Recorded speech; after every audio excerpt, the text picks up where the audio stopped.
पिंपरी चिंचवड महापालिकेमध्ये भाजपकडनं महापौर पदासाठी रवी लांडगे यांना उमेदवारी अर्ज दाखल केलेला आहे, तर उपमहापौर पदासाठी शर्मिला बाबर यांनी आपला उमेदवारी अर्ज दाखल केला आहे। त्याची औपचारिक घोषणा 6 फेब्रुवारीला होणार आहे। तर राष्ट्रवादीच्या वैशाली काळभोर यांनीही उपमहापौर पदासाठी अर्ज भरलाय।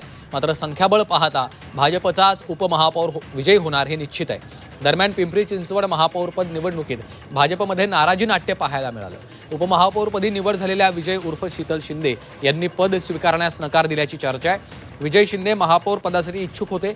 नाराज विजय उर्फ शीतल शिंदे महापालिका भवनातून बाहेर पडले।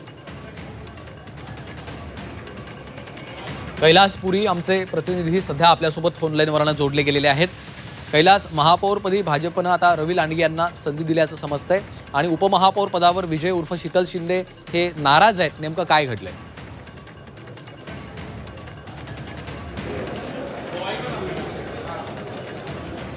दाखल करण्यात येणार होते, त्यानुसार रवी लांडगे यांची महापौर पदासाठी तर उपमहापौर पदासाठी शीतल उर्फ विजय शिंदे यांची निवड करण्यात आली होती। मात्र शीतल उर्फ विजय शिंदे हे सुरुवातीपासून महापौर पदासाठी इच्छुक होते, त्यामुळे त्यांनी महापालिका भवन सोडत आपण उपमहापौर पद जे आहे ते स्वीकारणार नाही असं त्यांनी स्पष्ट केलं। त्यानंतर ऐनवेळी शर्मिला बाबर यांचा उमेदवारी अर्ज जो आहे तो भाजपकडून भरण्यात आलेला आहे।